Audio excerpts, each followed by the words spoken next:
Mag-ingay tayong lahat para kay JM Lopez.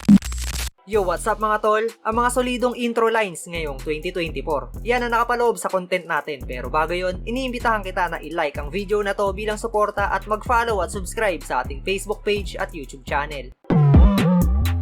Napakahalaga ng panimulang linya para sa mga battle MC dahil maaaring ito ang mag-set ng momentum para sa buong round o di kaya naman sa buong takbo ng laro. Kung sa umpisa pa lang ng round ay pangdiinan na yung mga binibitaw na bara ay maaari itong magtuloy-tuloy hanggang sa dulo. At yan mismo ang pag-uusapan natin ngayon, ang mga pangdiinang intro ng mga battle MC. At ang una sa ating listahan, ang panimulang linya ni Sinyo kontra kay Shernan. Umpisa pa lang ay ipinaramdam na ni Sinyo na sobrang handa siya at naka-A-game sa laro. Dahil halos hindi pa tapos magsalita si Sir Enigma ay nag-spit na agad siya ng linya at bumitaw agad ng mabibigat na bara.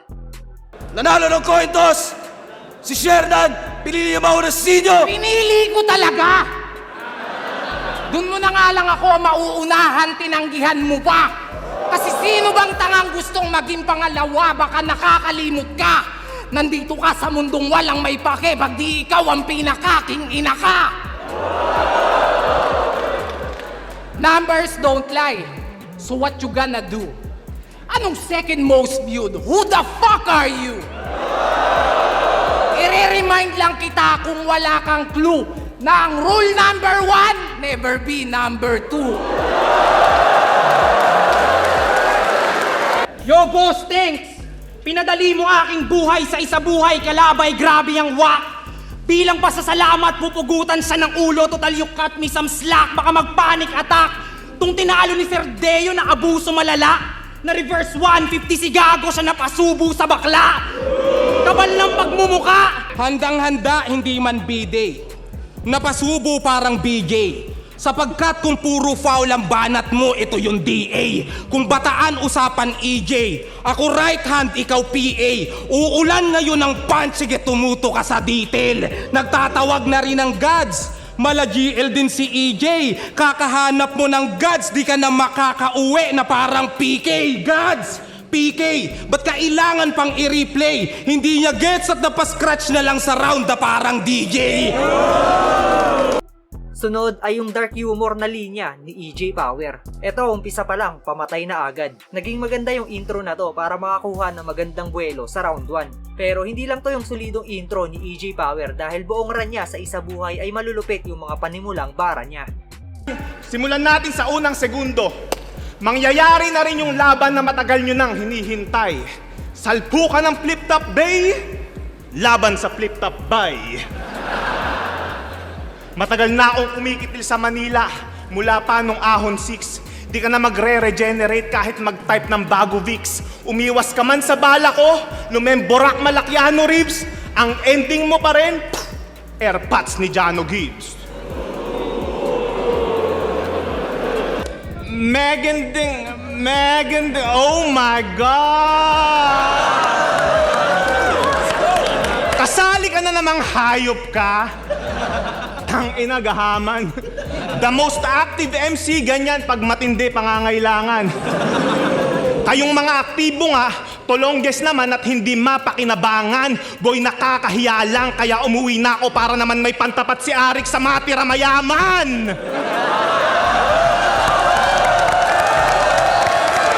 Yo! Musta tol? Ilong time no see ah. Di ka na ba nagmamason? Ay, 2024 na nga pala, kaya di na ako magtataka kung si Foreman ka naman ngayon. Mason, Foreman, ganyan ako mag-construct. Kasama rin dito yung intro lines ni Ebe Ready at Carlito sa Flip Top 1 minutes. Malupit din tong dalawa na to, pero kayo ba mga tol? Tingin nyo, pwede na ba silang makapasok sa Flip Top? Game na! Game! Nagpasa ako ng demo.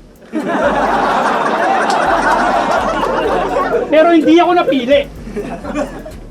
Biglang wala raw ma-eterno sa isang henyo na pangisi. Tsak-wasak ako diretso kapag hindi ko pinag-igay pagkat ako'y sinuka ng proseso. Ito sumipsip sa haligi!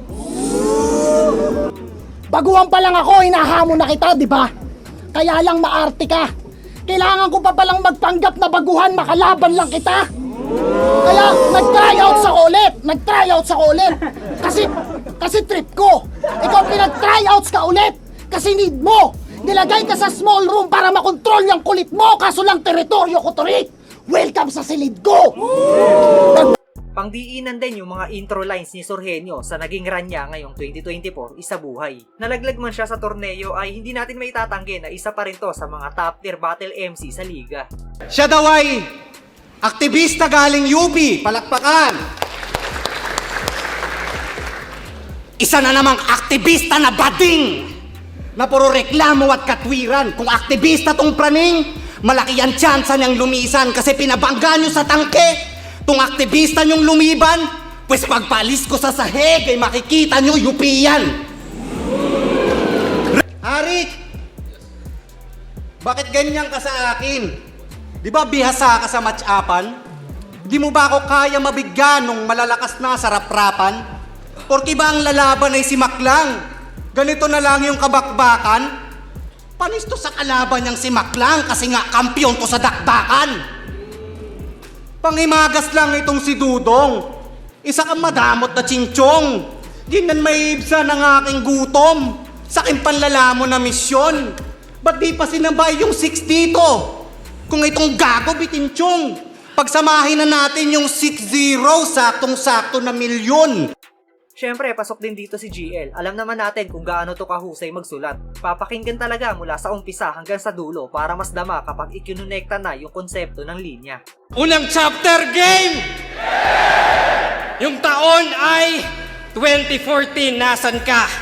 Nasa World War, nakikipagtalastasan to. Nasan ako? Nasa comp shop, nanunood ng laban mo.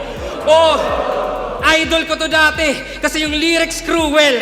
Source nag-power underground parang fossil fuel. Kaso yung baho, sumingaw, kanyang evolution, naging toxic at mahangin, air pollution. O power pa. Nag-PM sa akin si Enigma. 1 minute daw. Kasi yung laban ko nung ahon, di nag-click. Aralin ko daw yung mga papasok dito. Baka makapulot ako ng tips. Di kasi kami pumutok ng lit. Ni walang trending reels o video clip. Eh, aanin ko naman yung million views, Rick.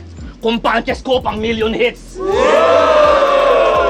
Isa sa malulupit mag-deliver ng linya ngayon ay si JD. Mula umpisa hanggang sa dulo ng laro ay hindi nagbabago yung presensya sa taas ng entablado. Gaya na lang nung ginawa niya sa laban nila ni GL. Solidong delivery tapos sinamahan pa ng pangdiin ng linya. Nakaraang ahon, ako'y nalamon ng buo. Turog na payuko, pero ang mandirigma mas tumatapang pag nakaamoy yan ng dugo. Kaya GL, kamusta? Sige ngayong ka dumaing. Nagtawag yan ng all gods, drug lord dumating. Pero hindi, gas-gas na yon, eto mas solid para di na mamalayan na tinatawag mo yung Diyos. Ang dumating si kamatayan. Ako'y nagmula sa bayan ng Alamat at Agimat, bagamat salat sa pagsikat ay may sapak na kaya kang mapabagsak, kaya dapat ka na mag-ingat. Kada suntok ay may elektrisidad na kaakibat. I'm so ill, kaya parang sinasalakay ka ng daang-daang igat, ha? Kapag tinamaan, lumpo. At itong taga-Bataan ay di na mahahagilap sa lakas ng impact. Yung kaluluwa niya kay Righteous One mapapalipat, ano? Marami ang nag-abang sa muling pagsampa ni Tipsy D sa entablado ng flip top at hindi naman niya binigo ang mga tagahanga niya dahil intro pa lang ay bumitaw agad ito ng solidong bara. Marami ang nagsasabi na hindi raw siya 100% handa dito at yung iba naman ay sinasabi na nanibago ito dahil sa matagal nagpahinga. Pero kahit na ganon, malakas na performance pa rin naman ang inihain niya sa atin at sana makita ulit natin siyang bumatel sa paparating na ahon event. Hindi ako old god. Ako ay old lang. Di naman sa pagpapakumbaba. Ang Diyos may mabuting salita. Ako wala. Tagal kong nawala. Pero di nyo ko dapat maliitin. One-on-one lang to sa rebelde. Sanay to sa madami. Ako dito'y mabibitin. Last battle ko sa korte, Mark Andrade versus people of the Philippines. Ito yung Romano versus Motos Battle League. Palakpakan, pampagana lang. Pwes pasintabi kay Paulo. May laban-laban sana tong taga-Motos. Kung nag-rematch na lang tayo, eto ba yung bata mong undefeated? Undefeated! Balita ko daw, walang talo to. Naalala ko tuloy yung amo mong si Sight, ganyan na ganyan siya nung tinalo ko. Ano, Pita? At ayan nga ang mga solidong intro lines ngayong 2024. Marami pang mga paparating na battles kaya asahan nyo na gagawin pa natin to ng kasunod. Pero kung kayo ang tatanungin, kaninong intro ang pinaka-natripan nyo? Pwede nyo yan i-comment sa ibaba at babasahin nating lahat yan. At yun, hanggang dito na lang yung video natin mga tol. Salamat palagi sa walang sawang pagsuporta.